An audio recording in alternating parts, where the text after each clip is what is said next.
Tisztelt választópolgárok, kedves rétságiak! Varga Dávid Géza vagyok, 30 éves, rétsági lakos. Születésem óta élek Rétságon, ide jártam általános iskolába is, majd szakközépiskolába Vácra, felsőoktatási tanulmányaimat pedig Gödöllőn végeztem vadgazdamérnök szakon. Tanulmányaimat befejezve visszatértem szülővárosomba, és jövőmet is itt képzelem el. Városunk életében főként a rendezvények szervezésében veszek aktívan részt, melyet a Rétsági Fiatalok Rétságért Egyesület tagjaival is próbálunk színesebbé tenni, például a télőző farsangi felvonulás, gyereknap, hubertuszlovaglás, Mikulás járat rendezése.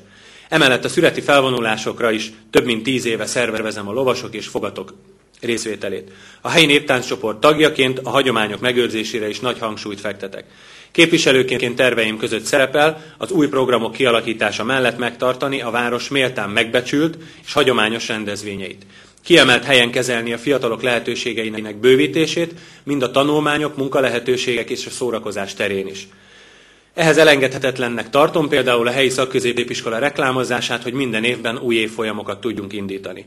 Fontosnak tartom, hogy Rétságon építési telkeket reális áron lehessen értékesíteni. Szövetkezeteket lehetne létrehozni, például a napközis konyha önellátására. Civil szervezetek támogatását, szoros kapcsolattartást a helyi és környékbeli vállalkozókkal, ipari parkkal, közterületek felhasználásának átértékelését és minél szélesebb körű hasznosítását.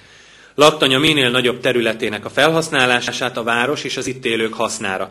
Törekedni kell az önkormányzathoz tartozó emberi és gépi erőforrások szakszerű és rendeltetésszerű kihasználására, gondolok itt a traktor és a kisbusz helyzetére.